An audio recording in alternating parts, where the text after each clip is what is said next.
Hey everybody, I'm Chef Ryan Jennings and thank you for joining me here today on Plant Powered here on Eat This TV. Today we are going to focus on what some call the most important meal of the day, breakfast. So we've got two preparations for you, one on the sweeter side, one on the more savory side, because everybody's got their preference.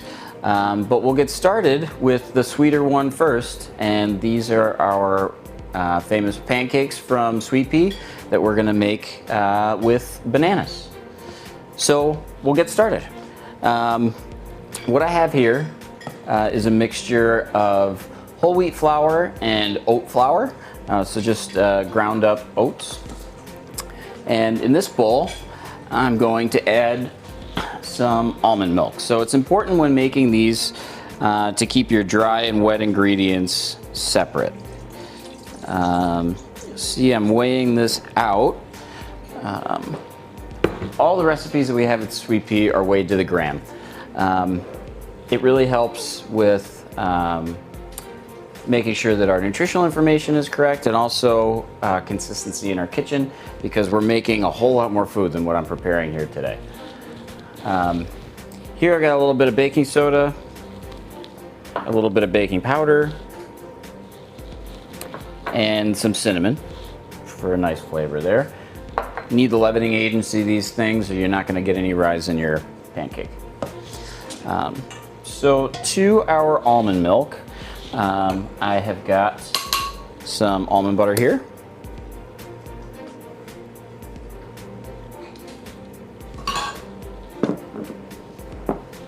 Then we're also going to put just a dash of maple syrup. We are making a sauce for this as well that'll be a little sweet, so we don't need a whole lot. Also just going to put a pinch of salt in here. We'll set these to the side for a moment. And we've got some bananas.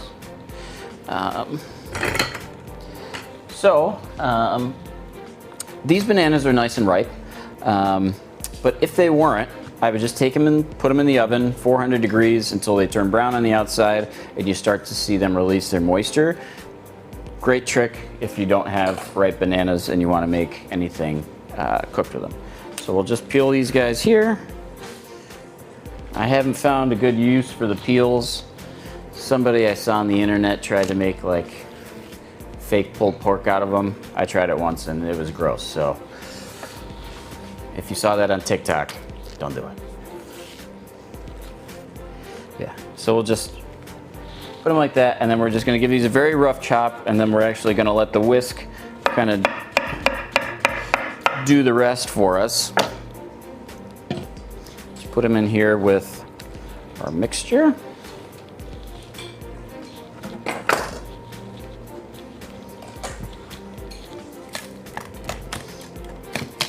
And then we're just going to kind of mash them up a little bit.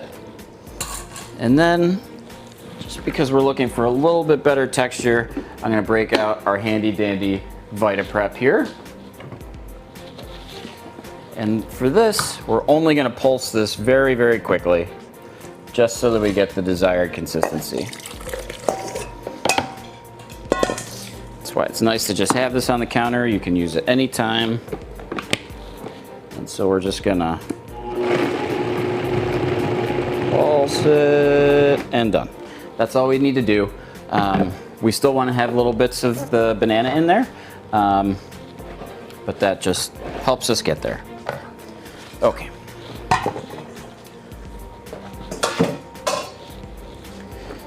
So now we've got our dry ingredients here. Fun little trick to keep your bowl from moving. If you take your kitchen towel, roll it around, tie it there, you got a little circle. Now your bowl stays there. And then we're just gonna whisk in the wet ingredients here.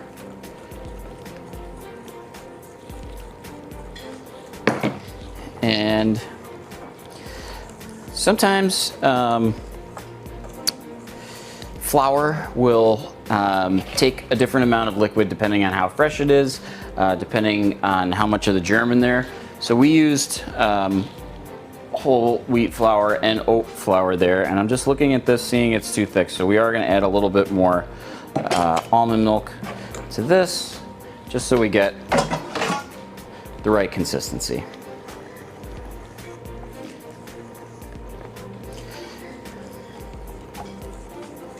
And yeah, this is looking just about right. You want it to be, should still be thick, and this is exactly what you're looking for here. Not like a crepe batter at all, not something thin or soup-like. Yeah, perfect. So this we're just gonna let sit at room temperature so that the flour fully hydrates for about 30 minutes, and then we can go to the stove and cook them up. All right, so now we're gonna make our banana pancakes. We've got a non-stick skillet here that we've got over about medium heat. Our batter has rested for about 30 minutes so that the flour is fully hydrated with the almond milk, and now we're gonna just start cooking our pancakes. Yeah, we just get about a ladle full.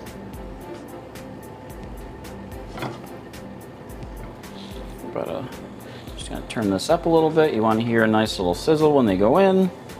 Not too hot, but not too cold.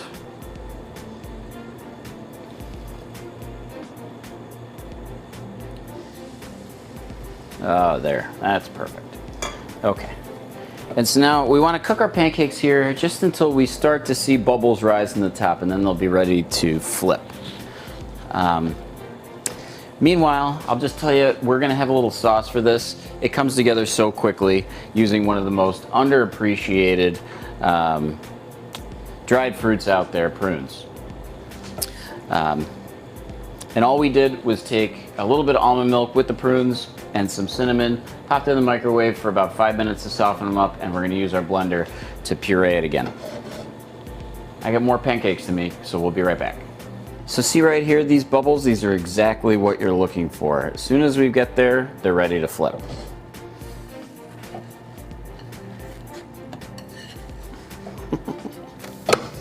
Perfect.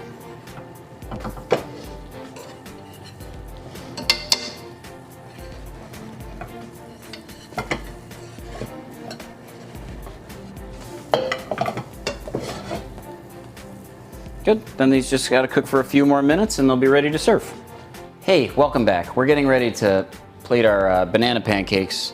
Right here is the sauce I was talking about earlier. So we've just got some dried prunes, almond milk, put it in the microwave, just warmed it up and threw it in the blender here. And that's what we've got for our sauce. Just a touch of cinnamon in there as well. I love using dried fruit and making purees to replace things that are usually much higher in sugar in sauces, because these prunes, right, so those are plums harvested at the peak of season in summer and dried out. They have all the nutrition, all the fiber, all the great things that help balance out that sugar in your body and leads to something delicious but also good for you, and that's what we're really aiming for here. So we're going to use a little bit of this as our sauce for the pancakes. Plate here, like a little extra sauce. And then we've got our pancakes here. It's turned out great. So I think 3 is a nice hearty serving for breakfast. Serve them like that. And it really doesn't need anything else.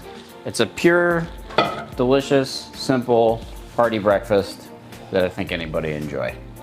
Welcome back, everybody. I hope you enjoyed the pancake recipe we made first. The second one we're gonna do is a savory frittata that we're gonna make with tofu instead of eggs. And I don't think you're gonna be able to tell the difference.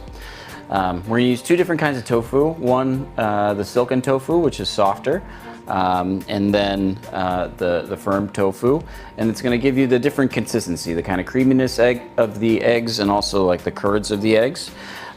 We're gonna prepare it using a food processor, and then we can get cooking.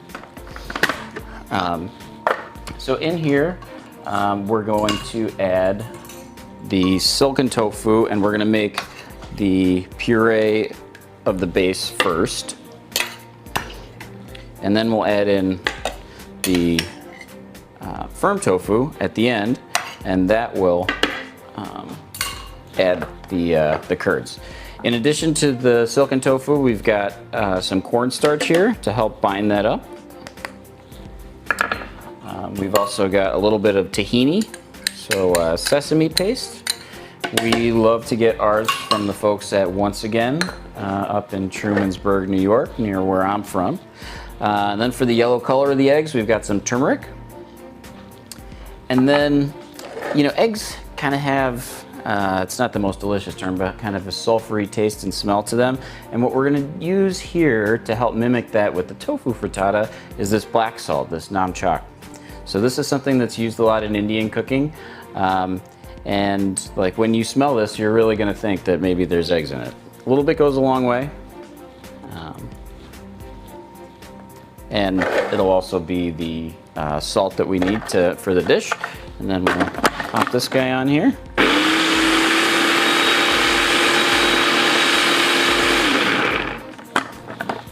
Very good, pureed nice and smooth. And then we're just gonna take our firm tofu and just cut that up into some smaller pieces and add that in.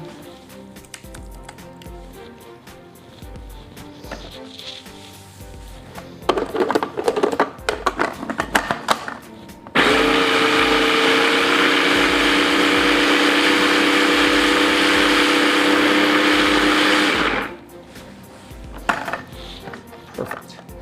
Then the last thing we're gonna add here, just for consistency's sake, is just a splash of almond milk. Just see that this needs, you want it to look a little bit like the scrambled eggs. I think I know how to do this at this point.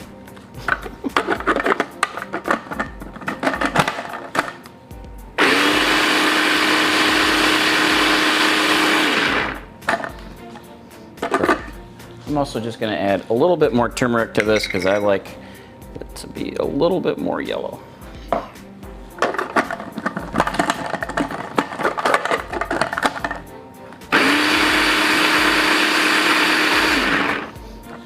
Perfect. So to this, we're also going to add some vegetables to this. So I have got pepper, some onion, and we're just gonna cut these things up thinly.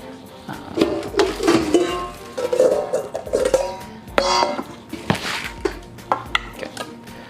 So yeah, we're just gonna slice these thin so that they cook quickly. That's good.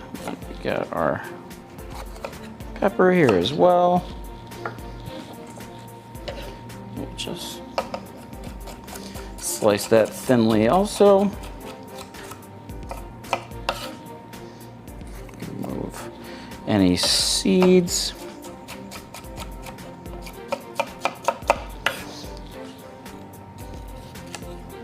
Like that. And I'm also just gonna thinly slice a couple of garlic cloves in there.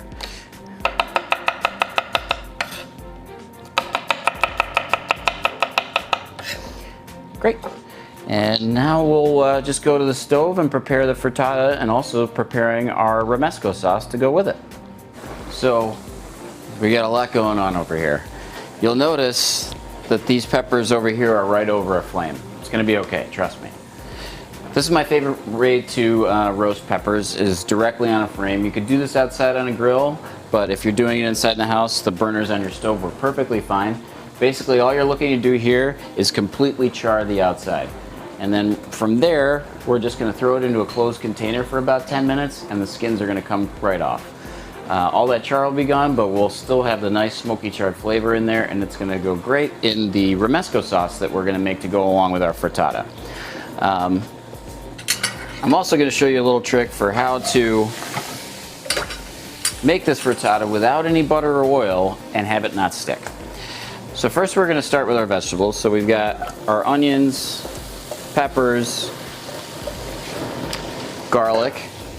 Also got some parsley leaves in there, and we're just gonna quickly saute those a little bit in water. Make sure when you're working with non-stick cookware, always use like silicone spatula or wooden spoon, something like that, so it won't scratch what you're doing. It's a little dry, we're just gonna add a little bit of water.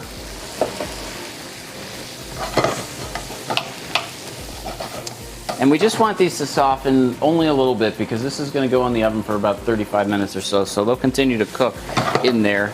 And it's nice to have a little bit of texture left.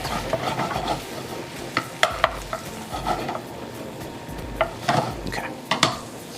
So at this point, we're just about there. I'm gonna season this with a little bit of salt.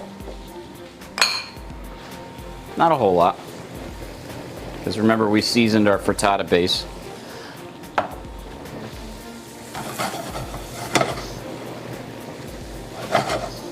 Good. These have softened up a little bit. Now we're gonna add our spinach. And it always seems like you're adding too much spinach until about 30 seconds later when it's all cooked down to nothing. And so we're just looking for this to wilt.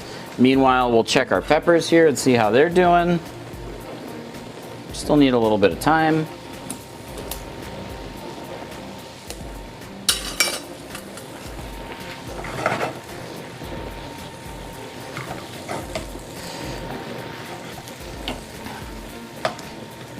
The spinach really adds something here, and like I can't emphasize enough like how good dark leafy greens are for you. Even if they're maybe not your favorite thing, just trying to find different ways to sneak them into something, it's only going to be a benefit to you. Okay, so now that this is wilted down, we're just going to take this all right out and put it right back in our bowl.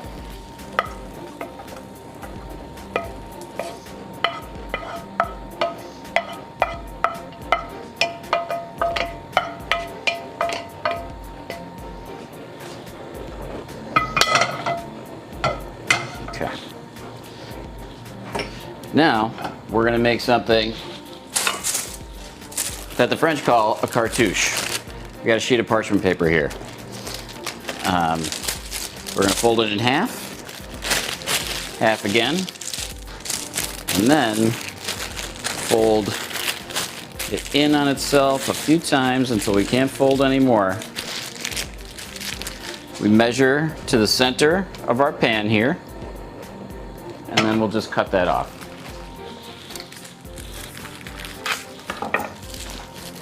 Now we're going to place this on the bottom of our pan.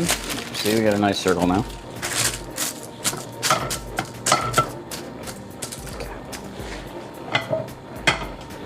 That's covering, and so when we're done with the frittata, instead of having all of the oil and butter that would help it slide out of the pan, it's going to be this nice little piece of parchment paper here.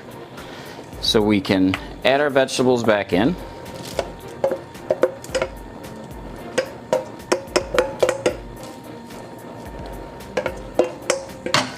And then grab our frittata base. Use that. Oops. Things happen, you know. Add that back in.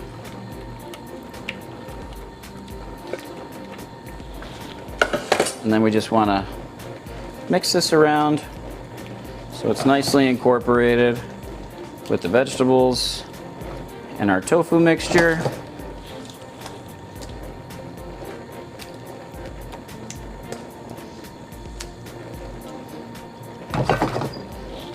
Great. And then this is just going to go into a 400-degree oven for 35 to 45 minutes, just until it's completely set, and you can put a paring knife in it and it'll come out clean. So we'll let this cook and we'll be right back. Hey, welcome back everybody. Our peppers are nice and charred from their little stint on the stove there, and now we're going to use them to make our romesco sauce. So romesco is a pretty traditional thing in Spain. I think the most traditional way of using it is in the springtime when the leeks come up. They will bury them in newspaper under a fire, bake them until they're tender, and then they enjoy them with romesco sauce and maybe some nice Rioja from the local vineyards. Look it up on YouTube. There's cool videos. They use this fun thing called a prune, which maybe I'll bring next time. But these are still a little warm, but we're just gonna basically pull off all of the charred skin here. You see how easily it comes off. And then we'll just use our knife here to cut around the outside to just remove the seeds. And then this we will put in the bowl of our blender, and we'll just repeat that here with the other ones. It's okay if you get a few little flecks of the skin in there. It's not gonna hurt anybody. If you wanted to, you could peel these underneath running water in the sink, but I think you lose way too much flavor that way, so I wouldn't recommend doing it.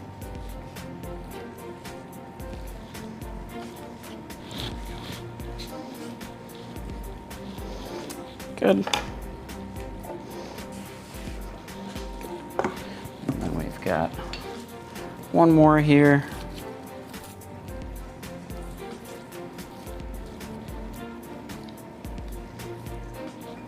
Perfect.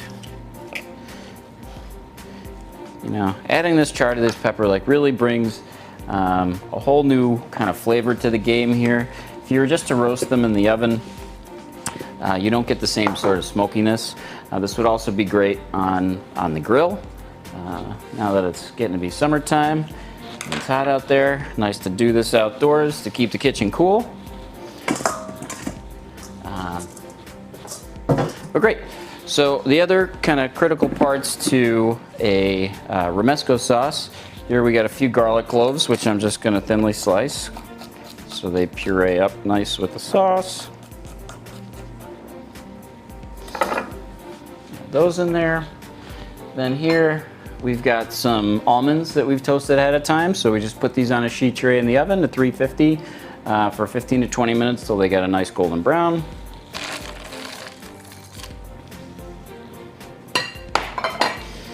And then we've got some Simply Organic smoked paprika here, just to kind of augment that pepper flavor. We've got our hot sauce and a little bit of sherry vinegar, very traditional in Spanish cooking.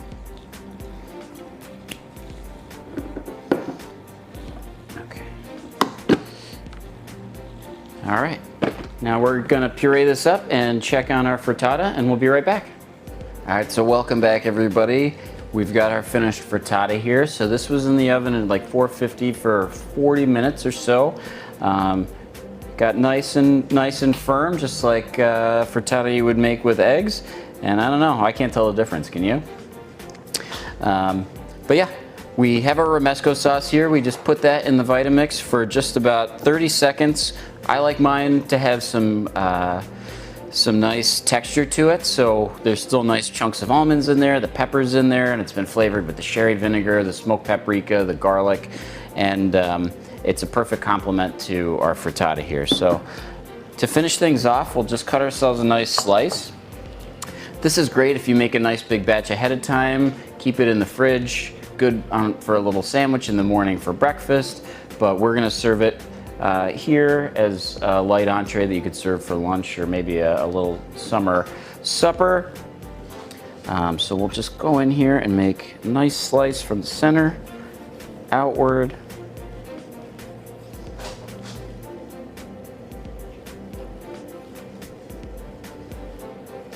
Perfect.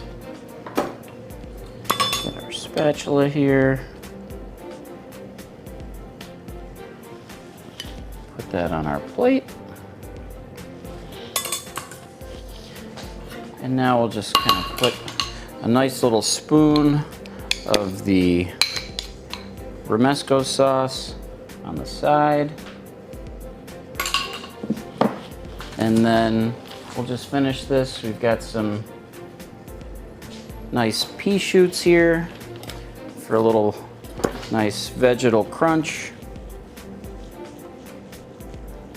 Like that. And there we have it. Perfect summer lunch, our vegetable frittata with romesco sauce. So thank you all so much for joining me again this week on Plant Powered. I hope I made the most important meal of the day a little bit more delicious and a little bit more nutritious. Please try our cranberry pancakes with prune sauce and frittata the next time you're looking to satiate yourself early in the day. And once again, I'm Chef Ryan Jennings. You've been watching Plant Powered here on Eat This TV.